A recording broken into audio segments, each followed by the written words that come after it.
Furnaces. 5 years after the Civil War, Birmingham, Alabama was founded. With its birth in 1871 came the need for tons of pig iron to fix the U.S.'s crumbling infrastructure, so Colonel James Withers Sloss began to build Sloss Furnaces. A year later, the company opened its doors to hundreds of employees. Jobs on blast furnaces were advanced but also dangerous, and many workers started falling to their deaths in the furnaces. By the early 1900s, conditions had worsened with a cruel foreman, James Slag Wormwood, who took dangerous risks to increase production, according to Reader's Digest. During his tenure at Sloss, nearly 50 employees died on site, and many others were involved in terrible accidents. Allegedly, his workers threw him into the furnace in retaliation in 1906. Today, you can still walk the grounds of Sloss Furnaces if you dare. You may even hear Slag's voice yelling, "Get back to work," and witness other paranormal experiences. The Dakota. Since its opening in 1884, the Dakota apartment building has been home to many rich and famous residents of New York City. Among them were John Lennon and Yoko Ono, who moved in 1973. John was also assassinated outside the building in 1980. Before that fateful day on December 8th, though, John said he saw a crying lady ghost walking the halls, and afterward Yoko, who still resides there, claimed she saw John's ghost sitting at his piano, and that he said to her, "Don't be afraid. I am still with you." The Red River. If you're a scary movie lover, you might actually know about the Bell Witch. The films An American Haunting and The Blair Witch Project are both based on the story. Way back in the early 1800s, a man named John Bell moved his family to an area in Tennessee called Red River, which is now known as Adams, Tennessee. After they had settled in the new home, some peculiar things started happening.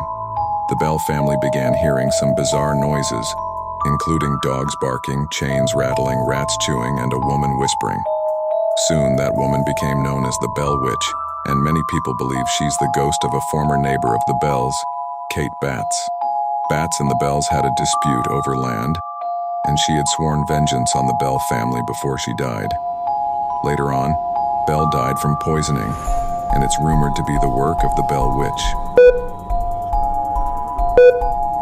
Crescent Hotel. Spend the night in the haunted Crescent Hotel in Eureka Springs, Arkansas, which opened in 1886.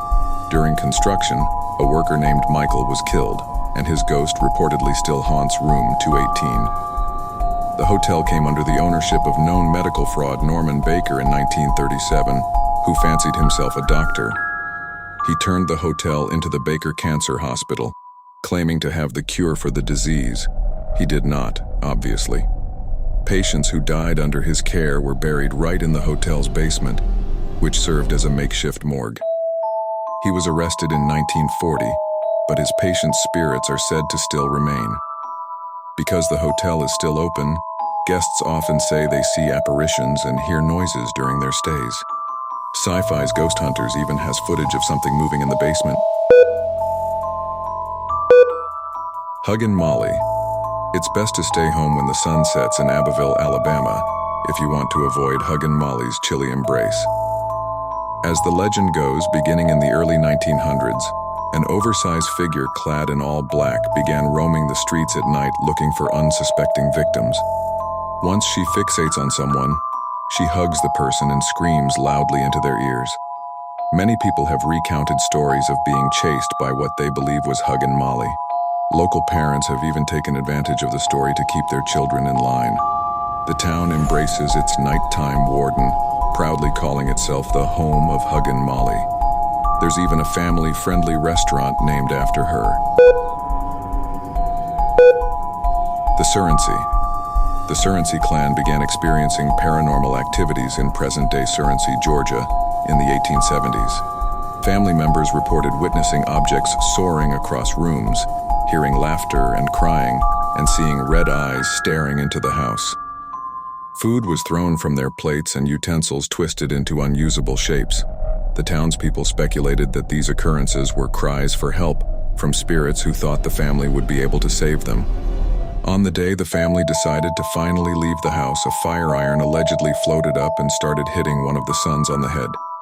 No one was ever brave enough to live in the house again, and the building went up in flames in 1925. The Spooky Bridge. For a taste of true haunting love, travel over this spooky bridge in Marianna, Florida, which has several ghost legends surrounding the structure. In the 1830s, Elizabeth Jane Croom Bellamy married local politician Dr. Samuel C. Bellamy. On their wedding night, her dress accidentally caught on fire, which covered the young bride in horrible burns. She initially survived, but eventually passed away. Elizabeth was buried along the banks of the Chipola River, and it was said that her love for her husband was so strong she couldn't rest. The deceased newlywed, dressed in white, can allegedly be seen wandering the banks from the vantage point of the bridge, which was built after she died. It's said that she appears on fire, either walking through the swamps or diving straight into the river, as if to douse the flames, or somberly walking along the side of the river. The Two Fishermen. Back on May 20th, 1922, Anthony Ragusian, aka Mr. Tony, relayed this tale in a column in the Sun Herald.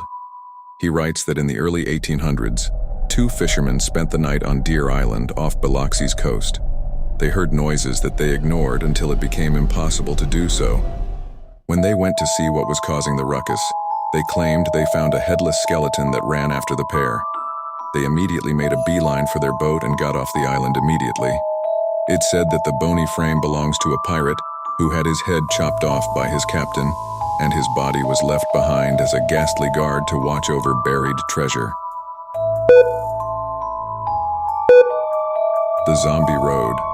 Outside of St. Louis lies Zombie Road, a hotbed of ghostly activities. There are many scary stories stemming from Lawler Ford Road, its actual name, from sightings of indigenous spirits wandering the stretch to victims of train accidents. There used to be active tracks there, like Della Hamilton McCullough, who was struck by a passing train. In the 1950s, it became a popular late-night teen hangout spot, with various murders happening in the area too. It's also been rumored to be the home base of a murderer named Zombie, who escaped a mental asylum. These days, the stretch has been rechristened as a nature trail, but it's closed once night falls, with hefty fines for those who dare to trespass. The Dead Woman with Her Child. This one's a regular murder mystery turned ghost story, according to Atlas Obscura. In the early 1900s in Weatherford, Oklahoma, Katie DeWitt James left her home with her baby after she filed for divorce from her husband.